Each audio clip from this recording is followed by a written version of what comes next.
Okay, so share ko sa inyo to guys, no. So ngayong araw guys ay meron tayo dito nga phone device guys, no. So itong phone device nito guys ay Vivo Y11. So ito guys yung likod niya guys, no. So yung issue nito guys ay no display siya guys, no, sa LCD niya guys. So try natin guys panda rin guys. So yung issue daw nito guys ay nalaglag siya guys, no. So try natin guys panda rin. So kung maano yung guys meron siyang vibrate guys, no. So try natin charge guys, no. Yan, so nag-vibrate siya guys. Ang problema lang ay wala siyang ilaw guys sa LCD niya guys, no. Yan. So ito guys yung issue niya guys, no. No display guys. So blackout siya guys. So tanggalin natin to guys. So yung gagawin natin dito guys ay bubuksan natin ito guys, no. So meron ako dito ang extra guys na LCD. So try natin guys isalpakan guys ng LCD guys, no. So yung gagawin natin guys para mabuksan natin ito guys. So tanggalin natin guys yung SIM tray niya. Una natin na gagawin ay tanggalin natin guys yung SIM tray nito. Yan. So tabi natin yan. So dito guys para mabuksan natin ito guys yung unit na ito guys. So pwede tayo gumamit dito guys ng pang opening tools natin guys, no. Or pwede tayo gumamit guys ng kuko natin guys. So sa akin guys ay prepare ko guys gamitin guys yung kuko guys. So papakita ko sa inyo guys kung paano natin guys buksan guys, no. Gamit guys yung kuko guys. Yan. So simulan natin guys.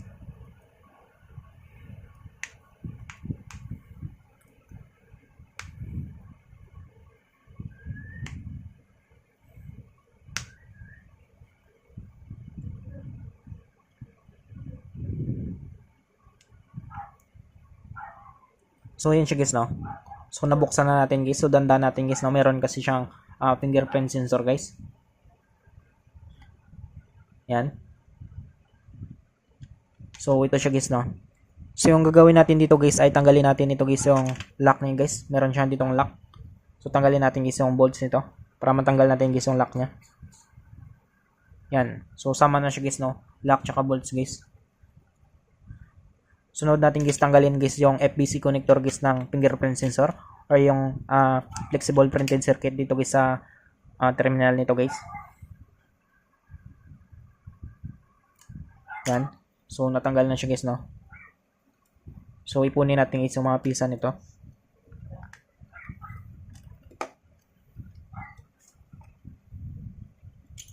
Sunod natin dito guys ay tanggalin natin guys yung mga bolts nito guys, no. Para ma-access natin guys yung mga FBC connector nito guys sa loob guys.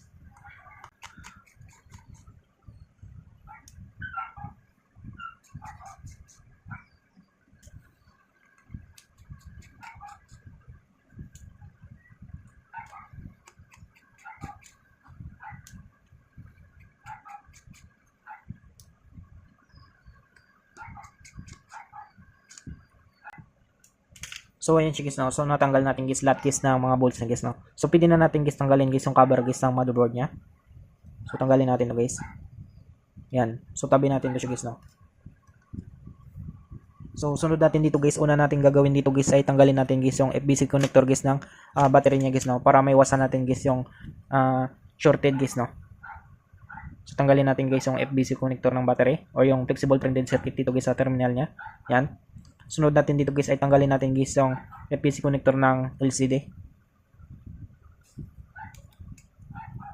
Yan. So natanggal natin yan siya guys, no.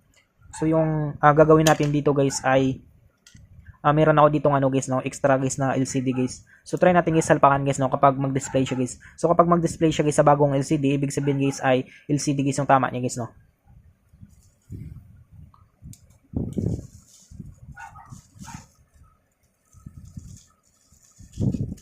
So ito siya guys yung bagong LCD natin.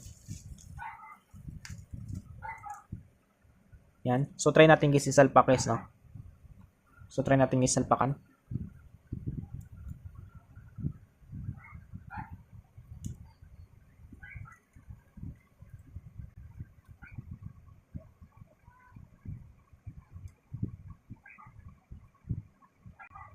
So yan siya guys, no. So naikabit natin guys yung FBC connector ng LCD niya guys. So balik natin guys yung FBC connector ng battery niya guys.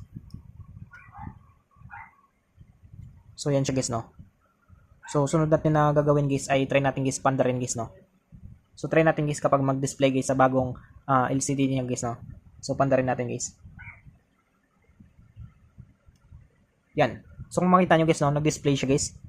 So 100% guys, no, na LCD guys yung tama nito guys kapag nag-display siya dito guys sa bagong LCD natin guys. So try natin guys i-charge guys, no. So lumabas kanina guys yung logo. So try natin guys paanin. Yan. So kapag ganito guys, pwedeng drain guys yung battery nito guys, no. So yung gagawin natin dito guys ay charge natin. So try natin guys i-charge guys, no.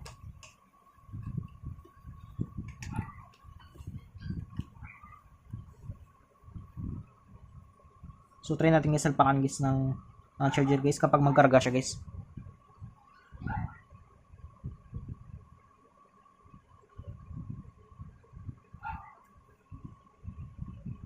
Yan. So yun siya guys, no. So nag-display guys yung kidlat niya guys sa charger niya. So kapag ganito guys, ibig sabihin guys ay kumakarga guys yung battery niya guys, no. Yan. So kung makita niyo guys. Yan. So antayin natin guys, no. So drain na drain guys yung battery nito guys, no. Yan. So i-charge natin guys mga ilang minutes lang.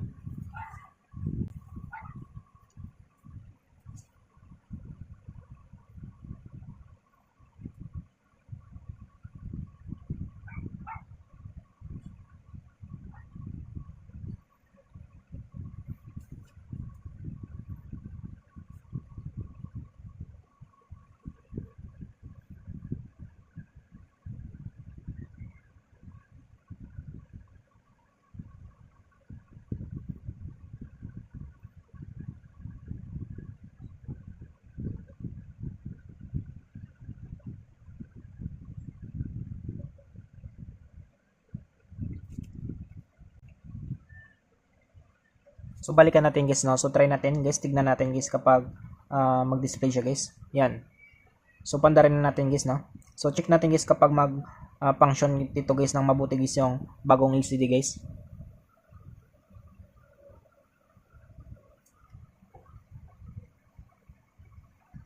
Yan. So antayin lang natin guys, no.